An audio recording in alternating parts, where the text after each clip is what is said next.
예수 그리스도 이름으로 기도합니다. 아멘. 네, 하나님 말씀 보도록 하겠습니다. 열왕기상 17장 8절부터 24절까지의 말씀입니다. 저와 여러분이 한 절씩 교독하고 마지막 절은 합독하도록 하겠습니다. 교독합니다.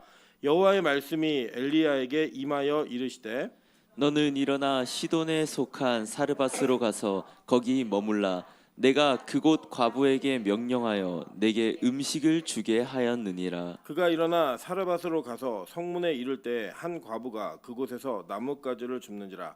이에 불러 이르되 청하건대 그릇에 물을 조금 가져다가 내가 마시게 하라.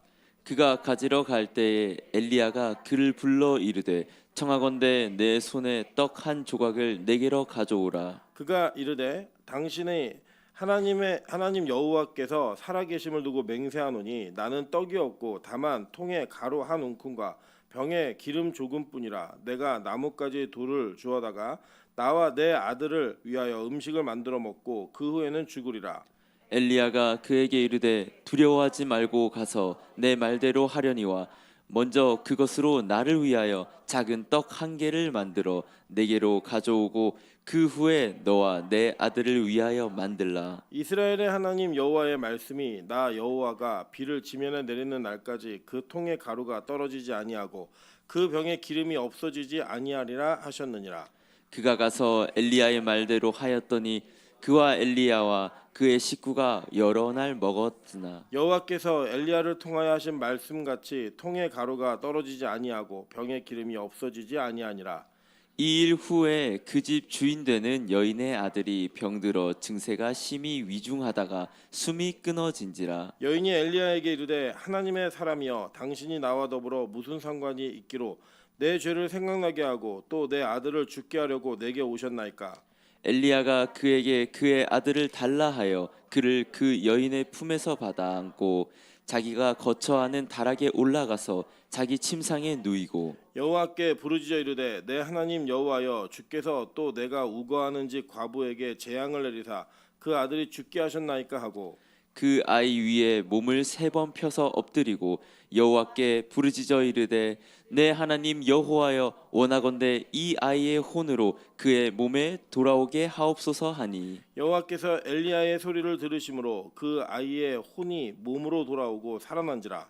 엘리야가 그 아이를 안고 다락에서 방으로 내려가서 그의 어머니에게 주며 이르되 보라 내 아들이 살아났느니라. 합독합니다. 여인이 엘리야에게 이르되 내가 이제야 당신은 하나님의 사람이시요 당신의 입에 있는 여호와의 말씀이 진실한 줄 아노라 하니라. 아멘. 네, 주변에 있는 분들에게 이렇게 한번 인사하도록 하겠습니다. 명절 지나고 아침에 보니까 못 알아보겠습니다. 네, 이유는 두 가지인데 명절에 하도 먹어가지고 이제 살이 쪄가지고 조금 평소보다 변한 게 있고 또 아침은 저희가 또 잘 꾸미지 못하고 오지 않습니까? 그래서 알아보기가 힘든. 사실 저는 혜영 집사가 들어오는데 누가 들어오는지 한참 쳐다봤어요. 누군지 몰라가지고 마스크 써서 그렇습니다. 어쨌든 하나님께 주시는 은혜 속에서 우리가 천국에 가면 가장 아름다운 모습으로 우리가 만나게 되어 있습니다. 그날을 연습하는 모습이 바로 저는 새벽기도라고 생각합니다. 우리의 아름다움은 화장하고 뭘 달고 꾸미고 이런 모습이 아니라 진짜 하나님께 예배하는 모습, 그 예배자로서의 원래의 모습이 가장 아름다운 모습이라고 생각합니다. 우리 앞뒤로 다시 한번 인사하겠습니다. 지금 내가 본 당신의 모습 중에 제일 아름다운 모습입니다. 네, 제가 청년들에게 가끔 이렇게 청년사역 할 때 그 좋은 자매를 선택하는 노하우를 알려줄 때 무슨 얘기를 하냐면 선교에 가갖고 새벽에 예배하는 모습이 예쁜 자매를 선택해라. 그럼 절대 실패하지 않는다. 이런 얘기를 가르쳤는데 우리 빛가소금교회 모든 우리 형제 자매들이 하나님 은혜 안에서 예배할 때 가장 아름다운 모습으로 예배하는 그런 성도님들 되시기를 주님의 이름으로 축원합니다.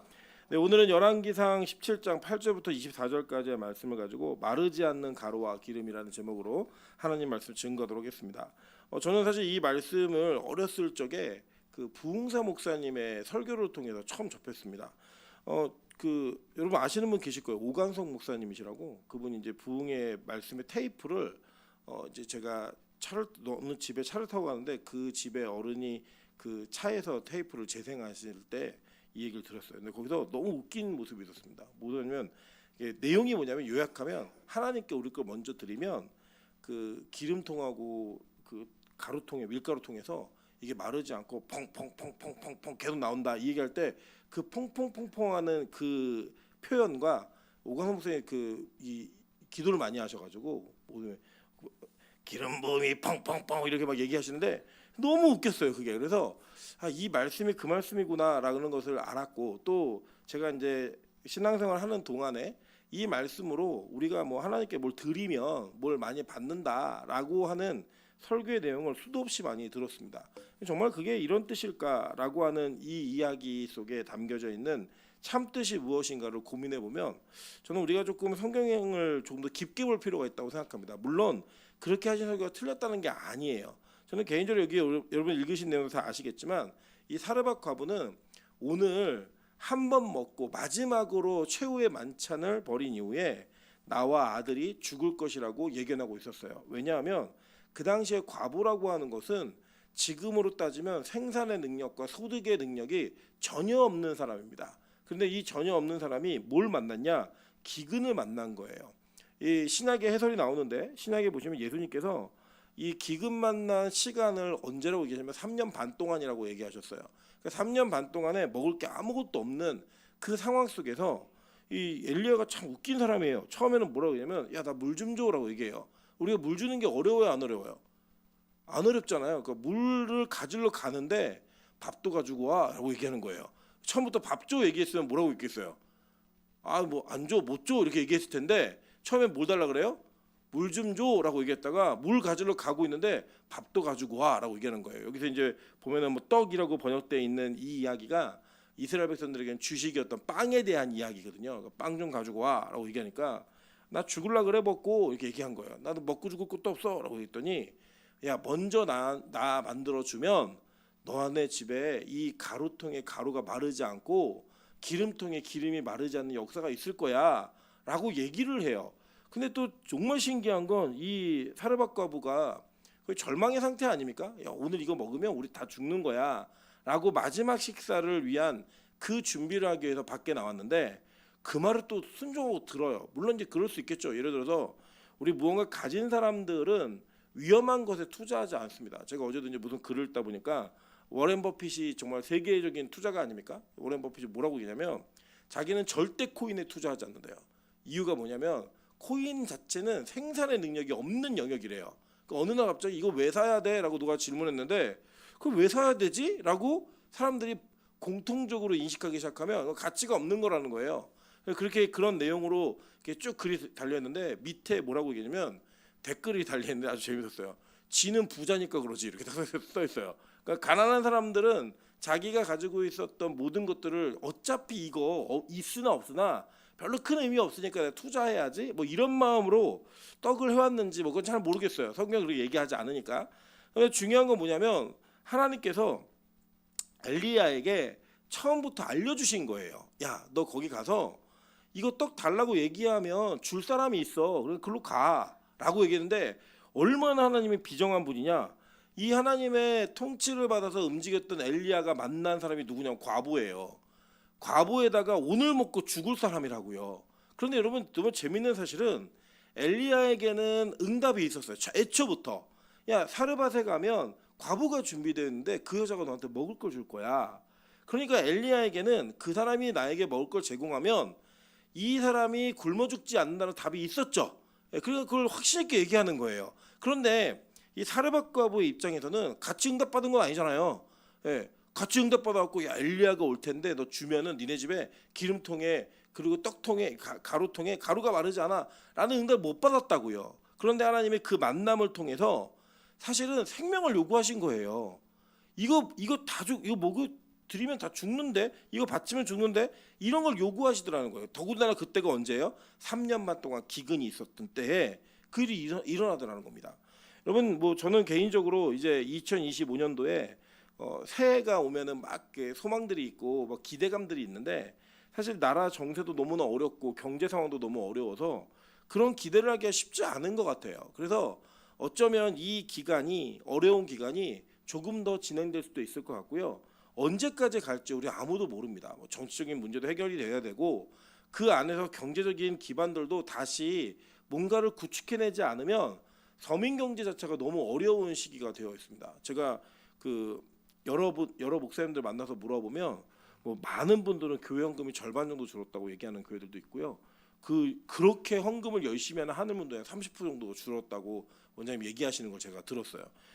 뭐 저희 교회도 줄고 있고 그 뭐 사실 이게 시대적인 상황 속에서 어쩔 수 없는 상황인 것 같아요. 그래서 심지어 교인이 늘고 있는 교회가 헌금이 준다면 교인이 정체된 교회나 줄고 있는 교회는 뭐 말할 것도 없는 거예요, 사실. 그런 상황들이 우리 형편에 벌어지고 있는데 앞으로 이게 언제까지 될지 저는 잘 모르겠습니다. 모르지만 이 안에서 하나님이 우리에게 요구하시는 건 뭐냐면 하나님이 분명히 은혜를 줄 사람들, 하나님의 선택이 예비되어 있는 사람들이 있더라는 거예요. 그 있는 사람들에게 요구하시는 그 요구는 뭘 요구하시는 것 같냐면 우리가 이거 드리면 생명을 잃을 것 같은, 죽을 것 같은 그런 공포감이 우리에게 올 수밖에 없다는 거예요. 여러분, 단지 이건 재정적인 부분을 얘기하는 게 아닙니다. 여러분이 어떤 시간을 드리고 나면 내가 소중히 여기고 있는 영역들에 있어서 무언가를 하나님께 먼저 우선순위를 두고 나면 다 망할 것 같은 불안함이 우리 안에 있다 없다?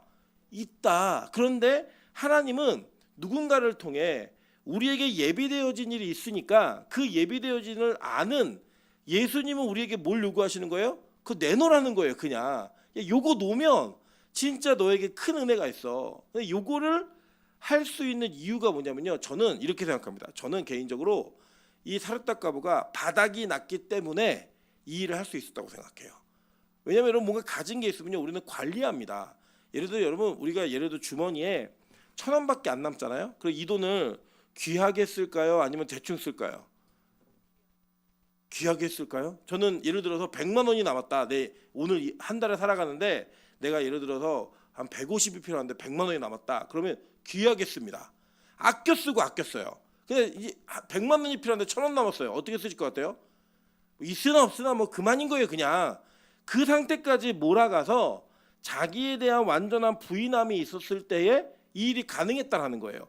여러분, 만약에 10끼를 먹고 20끼를 먹을 그게 남아 있었다면 야, 이거 좀 관리 잘해갖고 내가 30끼를 만들어야지, 우리 그 생각할 수 있는데 이거 한 번 먹고 죽을 건 거예요. 한 번 먹고. 그걸 달라고 얘기하셔요. 달라고. 근데 그걸 내놓는다? 쉬운 일 아닌데 하나님 그걸 요구하시더라는 거예요.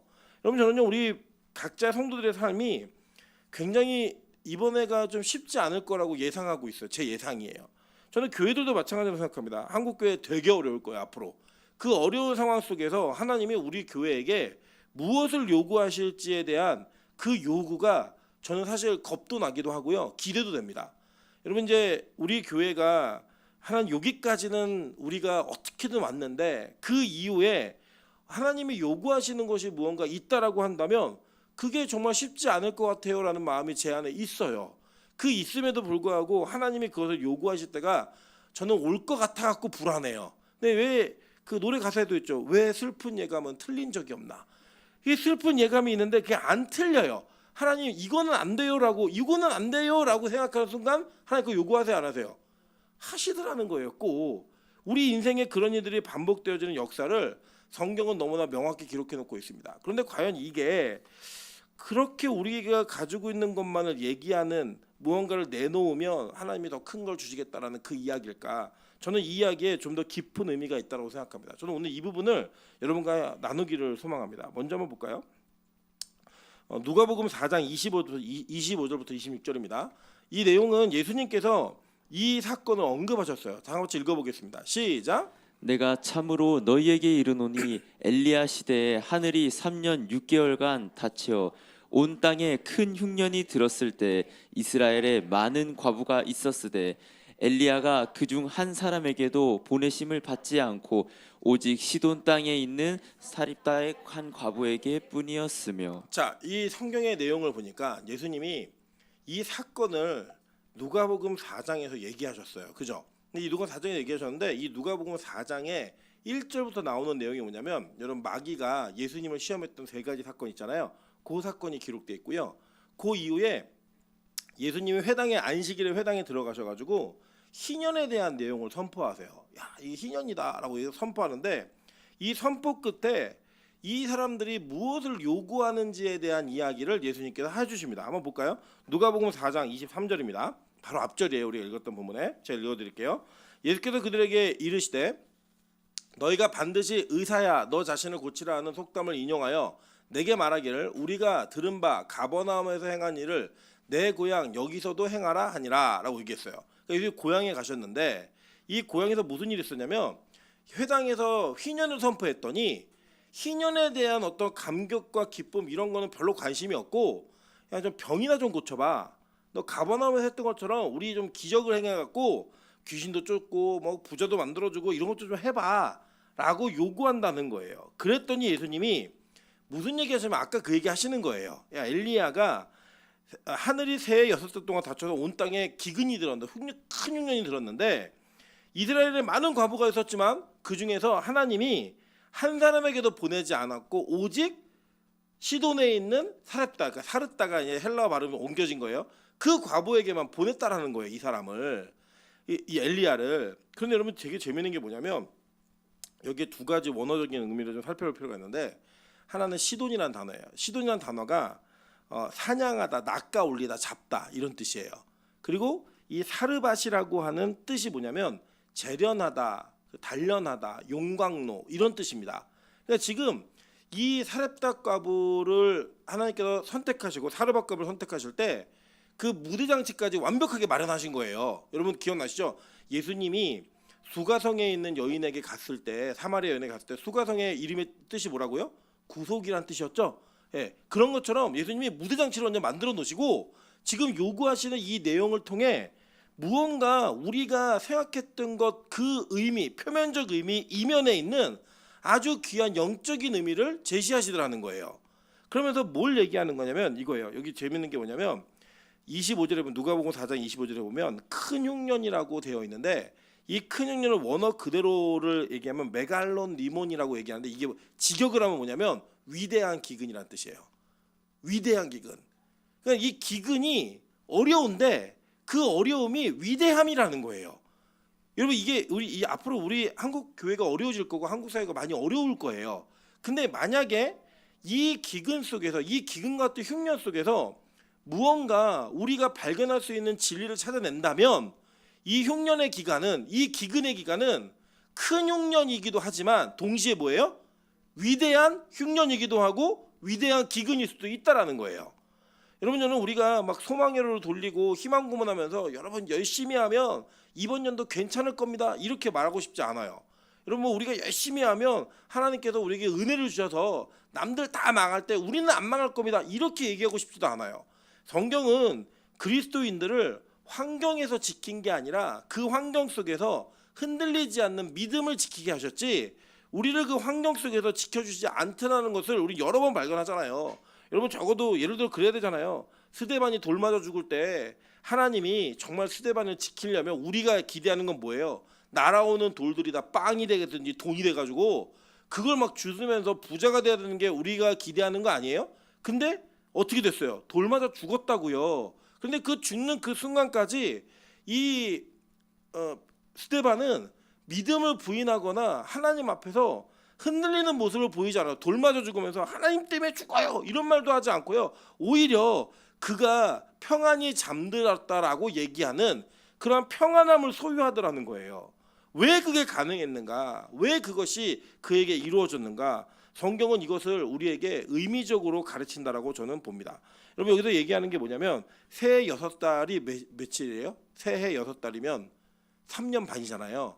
예수님의 공생의 기간이에요.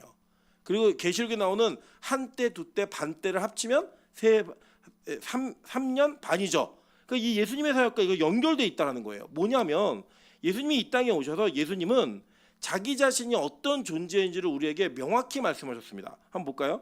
요한복음 6장 35절 다 같이 한번 읽어보겠습니다. 요한복음 6장 35절 시작. 예수께서 이르시되 나는 생명의 떡이니 내게 오는 자는 결코 줄이지 아니할 터이요 나를 믿는 자는 영원히 목마르지 아니하리라. 이렇게 말씀하셨어요. 여러분 이 장면도 보시면 뭐냐면 이스라엘 백성들이 오병이어의 기적 이후에 그들이 떡을 먹고 배불러가지고 예수님을 막 쫓아다니면서 떡 주세요 떡 주세요 하던 시기라고요. 그때 예수님께서 무슨 얘기를 하시냐면 야 너희 조상들은 모세가 준 떡을 먹고 죽었다. 근데 내가 주는 떡을 먹는 자는 안 죽어 이 얘기잖아요. 그러니까 모세가 줬던 떡은 뭐예요? 모세가 줬던 떡. 모세가 줬던 떡은요, 실제 우리의 육신의 생명을 이어가는 물리적인 떡이었다고요. 그냥 밖에 아침에 나가면 주워서 먹을 수 있는, 그리고 그걸로 인해 우리의 생명을 연장할 수 있는 떡이 있었어요. 그런데 여러분, 그 떡을 주신 목적이 야 너희들 이 땅에서 배부르게 먹고 잘 살아라 해요? 아니면 그 떡을 통해 진짜 떡이 무엇인지를 알라 해요? 진짜 떡이 무엇인지를 알라 했잖아요. 그래서 예수님이 이 땅에 오셔서 이 오병이어의 기적과 같은 일들의 무대 장치를 마련해 놓고 그대로 행하신 그 사건을 통하여 야 세상에서 모세 떡 먹은 사람들은 다 죽었는데 너희 조상들 다 죽었잖아. 근데 나를 먹는 자는 죽지 않아. 이걸 얘기하신 거라고요. 그래서 오늘도 이 사르밧 과부에게 야 어차피 너 그 떡 먹으면 죽어. 그런데 그 떡이 아닌 진짜 하나님이 주신 떡을 먹으면 영원히 살 수 있어라고 하는 그 사건의 모형을 미리 보여주시는 거라고요. 근데 그게 언제예요? 흉년 때.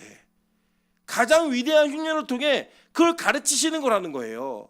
여러분 저는요 예수를 믿는 자들이 기도하면 뭐든지 이 세상에서 성공적으로 잘 된다라고 하는 그런 기대감을 갖게 하는 복음은 잘못된 반쪽짜리 복음이라고 생각합니다. 물론 그게 없는 건 아니에요. 있을 수 있어요. 저는 그런 사건이 우리 교회도 있기를 바라고 여러분 우리 교회 성도들의 삶에도 끊어지지 않는 하나님의 공급이 있기를 소망합니다. 그런데 만약에 여러분이 그것을 가지고 야 하나님 내가 열심히 예배드리고 열심히 기도할 테니 나 승진도 좀 하게 해주시고 월급도 오르게 해주시고 내가 산 주식도 오르게 하고 내가 산 집도 마구마구 오를 수 있게 좀 도와주세요 라고 하는 것에 머물러 있다라고 한다면 여러분은 그걸 먹고 죽는 자가 될 수밖에 없다라는 거예요. 하나님이 우리의 삶에 그런 복을 주시는 이유는 하나님의 그런 통로를 여시는 이유는 진짜 떡이 누구인지를 알라이지 여러분 그 떡 먹고 죽으라가 아니라고요. 어제도 우리 전사님 설교하실 때 그 미미라는 인형을 찾는 기도 제목 그 있잖아요. 여러분 그게 우스갯소리 같지만 대한민국에 있는 대부분의 교회들의 성도들의 기도 제목이에요. 여러분 이게 정말 놀랍다니까요. 제가 한번 저도 말씀드린 있잖아요. 저 호기심이 나갖고 제가 섬기던 교회 근처에 절이 있었는데 그 절에 가봤다고 수능 기간에 수능 기간이야 11월 달 그쯤인데 갔는데 거기에 붙어 있는 기도 제목이요. 맨 끝에 예수님 이름으로 기도합니다. 아멘만 붙이면 교회 기도 제목과 별로 다르지 않더라고요. 여러분 그게 바로 이 시대가 이 상황 속에 구하고 있는 이 세상의 떡이에요. 그런데 그 떡을 내놓으라는 거예요. 너 그거 이제 더 이상 구하지 말고 그거 어차피 먹고 죽어. 그러니까 그거 내놔봐. 그걸 드렸더니 뭘 주시는 거예요? 하나님의 은혜로 오는 떡, 하늘로부터 온 떡을 이 사르밧 과부에게 먹이시더라는 거예요. 그래서 이 흉년은 성경은 큰 흉년이라고 한글은 번역해놨지만 원어는 뭐라고 얘기했냐? 위대한 기근이라고 우리에게 가르치고 있는 거예요. 저는요 이렇게 어려운 시기가 한국 교회에게 위대한 기근이 되기를 소망합니다. 동시에 이렇게 어려운 상황이 우리 교회 성도들에게 위대한 기근으로서 진짜 참된 예수를 만나는 귀하고 복된 시간이 되기를 소망합니다. 그래서 여러분 뭐예요? 사르밧 과부라고 하는 게 뭐예요? 낚아다 올리다, 그러니까 사람을 낚는 어부가 되게 하겠다고 얘기한 거죠. 그 낚아 올림과 동시에 그를 단련하고 재련하는 그 시간이 있는 거예요. 그래서 이 시간은 교회가 그리고 성도가 얼마나 하나님의 사람으로 만들어지는지를 평가하고 그것을 단련하고 재련하는 시간이라고요. 여러분 그래서 이 어려움 가운데 우리의 믿음과 소망과 하나님을 향한 예배의 마음과 또 우리의 헌신과 드림과 모든 영역이 하나님 앞에서 마치 죽을 것 같은 모습으로 드리고자 하는 각오가 있어야 된다는 거예요. 이거 드리면 죽을 것 같다니까요. 이걸 포기하면 오늘 먹고 죽을 것밖에 안 되는 그것을 주님 내놓으라 하시는 거예요. 왜요? 그게 진짜 떡이 아니라 참된 생명의 떡이 있기 때문에. 그래서 예수님이 이 땅에서 우리에게 이렇게 가르치셨어요. 요한복음 6장 51절입니다. 나는 하늘에서 내려온 살아있는 떡이니 사람이 이 떡을 먹으면 영생하리라. 내가 줄 떡은 곧 세상의 생명을 위한 내 살이니라 하시니라. 그래서 저는 더 예배하는 빛과 소금 교회 되기를 소망합니다. 그리고 더 진짜 참된 떡인 예수를 알아가는 은혜가 있는 우리가 교회가 되기를 소망합니다. 예수님은 이 땅에 오셔서도요 산상수훈을 통하여 우리에게 정확하고 분명한 우선순위를 가르쳐줬습니다. 마태복음 6장 31절부터 33절 다 같이 한번 읽어보겠습니다. 시작. 그러므로 염려하여 이르기를 무엇을 먹을까 무엇을 마실까 무엇을 입을까 하지 말라. 이는 다 이방인들이 구하는 것이라. 너희 하늘 아버지께서 이 모든 것이 너희에게 있어야 할 줄을 아시느니라. 그런즉 너희는 먼저 그의 나라와 그의 의를 구하라. 그리하면 이 모든 것을 너희에게 더하시리라. 아멘. 여러분, 우리는 이방인과 같은 기도를 계속 하고 있다라는 거예요. 하나님, 뭘 먹죠? 뭘 입어야 하죠? 어떤 것들이 필요하죠? 근데 여러분, 이게 대부분 우리 고민 아니에요? 보면은 오늘 저녁은 뭘 먹을까? 우리 자매들은 내일은 뭘 입을까? 저는 되게 놀랐던 게 뭐냐면 저희 아내가 그런 얘기 하더라고요. 어렸을 적에 내일 뭘 입고 나가야 될지 밤에 미리 다 입어본대요. 그거를. 왜 그러죠? 이유가 뭔지 모르겠지만 저는 한 번도 그래 본 적이. 저는 그냥 빨래대에 그냥 걸려 있는 거를 그냥 다 말랐으면 그냥 입고 나가요. 코디가 어쨌든 상관없어요. 그래서 저는 빨래를 하면은 빨래가 앞 위에 있는 것만 옷을 입어요. 계속. 아래는 별로 입지 않고 위에 있는 것만 계속 그냥 입어요. 무슨 옷을 입었는지 잘 몰라요. 그 정도의 개념을 갖고 있었는데 먼저 입어본다는 거예요, 그날. 그리고 그 옷을 입고 가다가 거울에 자기 모습이 비쳤는데 마음에 안 들면 집에 다시 간대요. 이유가 뭐예요? 그 옷이 마음에 안 든다고. 저는 한 번도 그래 본 적이 없어요. 저는 지금까지도 제가 이제 목사라 그나마 옷을 좀 챙겨 입는 거죠. 저는 진짜 그냥 아무거나 입어도 전혀 상관없는 사람이에요. 이게 저를 양해해 주면, 그래서 나중에 제가 뭘 알았냐면, 제가 명수 형제를 보고 하나 깨달은 게 있었는데, 명수 형제가 이발을 진짜 자주 해요. 이발을 왜 자주 하지? 라고 생각해보니까 사실 명수 형제 이발이 어떻게 되는지 몰라요. 아마 그냥 다 밀어놓고 머리 되게 예뻐도 아마 모를 거예요. 그런데 그 보이지 않음에도 불구하고 계속 이발하는 건 남을 위해서 하는 거더라고요. 그래서 그걸 보면서 나도 좀 해야겠다 그래서 제가 하다가 지금 뒷머리가 이상했고 아파트 계속 쳐다보고 뒤로 안 보여드리고 있는 거예요.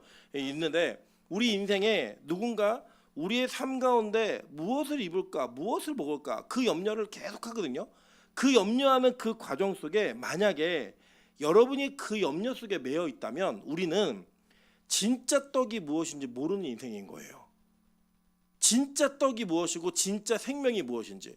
여러분, 저는 이것은 우리의 삶이 어려울 때 더 그 본 모습이 다 드러난다고 생각합니다. 우리가 평소에는요 막 서로 인사하고 서로 뭐 이렇게 예의를 지키고 막 이런 거 갔다가도 여기에 100만 원짜리 수표 하나 떨어졌으면요 진짜 본성이 나와요. 그걸 집어가는 사람이 주인이라고 얘기하면 뛰겠어요, 안 뛰겠어요? 뛰죠. 남이 손에 들어간 거 뺏겠어요, 안 뺏겠어요? 그 1000만 원짜리 1억이라면 우리 안면 몰수하고 할 수 있는 사람들이에요. 여러분, 그런 우리의 본성이 드러나는 건 언제냐? 가장 어려울 때라고요.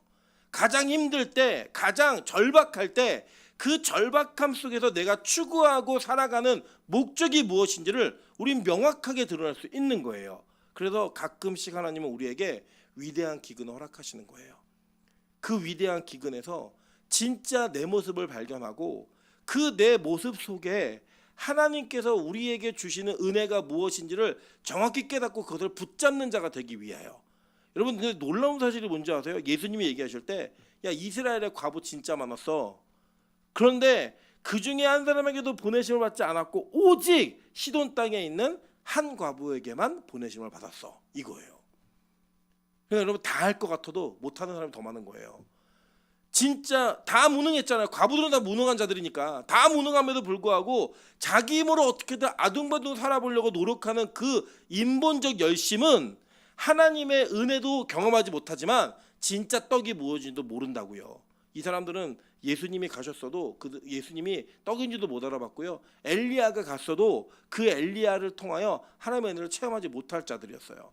저는 우리 빛과소금교회가 이 기근이 위대한 기근이 되기를 소망합니다.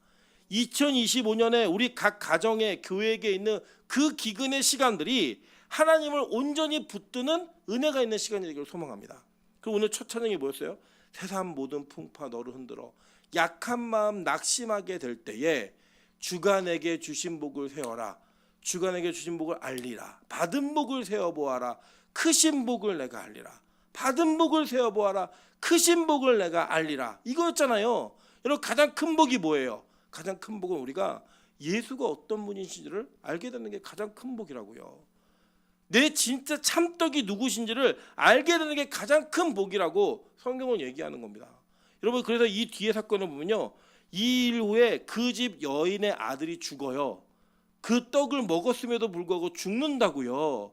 그러니까 이 여인이 뭐라고 얘기하냐면 엘리야에게 이렇게 얘기합니다. 여인이 엘리야에게 이르되 18절이에요. 하나님의 사람이여 당신이 나와 더불어 무슨 상관이 있기로 내 죄를 생각나게 하고 또 내 아들을 죽게 하려고 내게 오셨나이까? 이게 얘기를 해요. 그러니까 죄를 생각나게 한 거예요. 그러니까 무슨 죄를 생각나게 했는지 모르겠지만 아마도 우린 두 가지를 유추할 수 있을 것 같아요. 첫째는 이 과부가 죄를 질 때마다 엘리야가 얘기를 해줬겠죠. 야, 죄 지지 마 이런 얘기를 해줬을 거예요. 동시에 여러분 이 상황 한번 생각해 보시면 엘리야가 이 18장에 가면 아합과 이세벨이 섬기는 바알과 아세라 선지자 싸우고 이기잖아요. 그때 허리를 동여매고 뛰는데 마차보다 빨리 뛰어요. 마차보다. 그래서 엘리야가 늙은 사람이에요, 젊은 사람이에요? 젊은 사람이에요. 늙은이가 아니에요. 근데 이 젊은 사람이 누구네 집에 가 있는 거예요, 지금? 과부네 집에 가 있는 거라고요. 그 우리로 얘기하면 과부는 아니지만 제가 갑자기 오늘부터 내가 박미영 집사네 집에서 먹고 잘 거야 얘기하는 거예요. 그냥 혼자 사는 집에 가가지고 그런 상황이 벌어지니까 이 여자는 맨날 무슨 생각이 있겠어요. 이 남자가 왜 여기 들어왔지? 막 별의별 생각 다 했겠죠. 막 그 죄가 막 생각나게 한 거예요. 그 자신이 가지고 있는 무능함 속에 이 세상에 가지고 있는 모든 욕구와 자기의 실체를 하나님 그 집에 다 드러나게 했어요. 그러고 나서 누가 죽어요? 아들이 죽어요. 아들이 죽었는데요. 하나님이 이 장면을 통하여 아들을 엘리야를 통해 살리시죠. 예, 살리시고 난 다음에 무슨 일이 벌어지냐? 이 여인이 뭐라고 고백하나 한번 볼게요. 자, 24절 마지막 절이에요.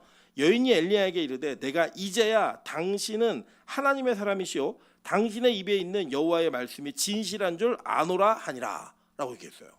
그 전까지는 알았어요, 몰랐어요? 몰랐다는 거예요. 자기 육신이 먹는 것이 채워져도 그 참뜻이 뭔지 몰랐는데 뭘 경험하니까 죽었다가 다시 살아나는 그 아들의 죽음과 다시 살아남을 통해 당신은 하나님의 사람입니다를 알았다는 거예요. 그러니까 우리에게는 어떤 소망이 유일한 소망인 거예요? 부활의 소망이 유일한 소망이고 그 부활의 능력을 깨달았을 때에만 진짜 예수 그리스도가 하나님의 아들이시라는 걸 알게 된다는 거예요. 여러분 아시죠? 예수님을 3년 반 따라다녔던 제자들이요. 제자들 중에 예수님의 부활하심을 보고 의심하는 자들이 있었어요. 특별히 도마는 야 내가 안 보면 난 못 믿어. 내가 만져보지 않으면 믿지 않겠어 라고 얘기했을 때 예수님이 나타나서 만져봐. 손을 넣어봐 라고 얘기했을 때 이 도마가 이렇게 고백합니다. 요한복음 20장 28절이에요. 도마가 대답하여 이르되 나의 주님이시오 나의 하나님이시니이다.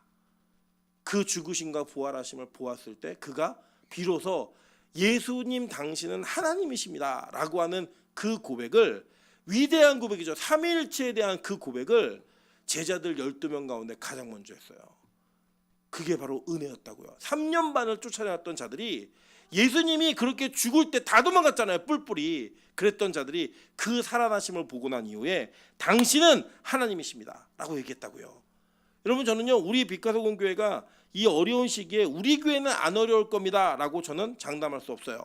여러분 이 어려운 시기에 우리 성도들이 우리 빛가서공 교회 성도들만은 이렇게 기도하니까 절대로 어렵지 않을 겁니다 라고 저는 말하고 싶지도 않아요.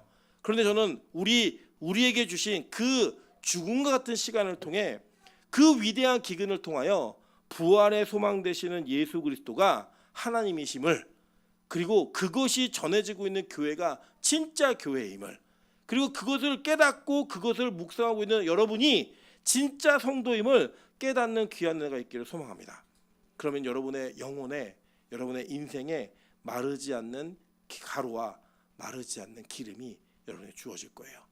그 예수 그리스도 그분을 소유하시면 여러분 인생의 가장 행복한 시간을 보내실 겁니다. 제가 오늘 이윤 사모님이 앉아있는데 둘이 이런 얘기했어요. 무슨 얘기했냐면 빛가서공교회 만난 거 행복하죠? 그랬더니 행복하네요. 행복하다는 거예요. 그래 남들이 뭐라 그래도 우리만 행복하면 돼. 우리만 행복하면 돼. 여러분 제가 동기 목사님들과 특히 형님들을 만나면 뭐라고 얘기하냐면 야 왜 이렇게 어렵게 목회를 하니? 이렇게 물으세요. 근데 그분들이 그렇게 얘기해도요. 저는 이게 행복해요. 몇 사람에게 인사하겠습니다. 그 표정은 행복한 표정이 아닙니다. 네. 여러분 이 새벽에 나온 거 매일 예배 드리는 거 명절에 예배 드리는 거 행복하세요? 그게 행복이 되는 순간 우리가 참 떡이 누구인지를 알게 되는 거예요. 우리의 유일한 소망이 누구인지를 알게 되는 거라고요. 그래서 우리는 실패하고 넘어지고 단련되는 상황 속에 하나님 내가 이 단련 용광로와 같은 그 어려운 상황 속에 재련을 통하여 진짜 낚인 바 되는 사람을 낳는 어부가 되게 하시겠다고 얘기했잖아요. 낚인 바 되는 하나님의 사람 되기를 소망합니다. 그런 소망으로 2월달을 시작하시기를 소망합니다. 그 2월의 모든 사건과 상황들이 여러분에게 그런 은혜를 허락해 주기를 주님의 이름으로 축원합니다. 이제 같이 한번 우리 찬양으로 기도하겠습니다. 우리 하늘의 것을 구하게 하소서라는 찬양이 있는데요. 이 찬양의 가사를 보시면 세상에서 살아가는 동안에 하늘의 것을 구하는 것이 얼마나 귀한 일인지를 고백하게 합니다. 사실 제가 이 찬양을 잘 몰라요. 그래서 그 후렴구만 부를게요. 반주하는 사람도 잘 모른대요. 그래서 후렴구만 하도록 하겠습니다. 우리 하늘의 것을 구하게 하소서. 이 찬양으로 주님 앞에 영광 돌리고 기도하도록 하겠습니다.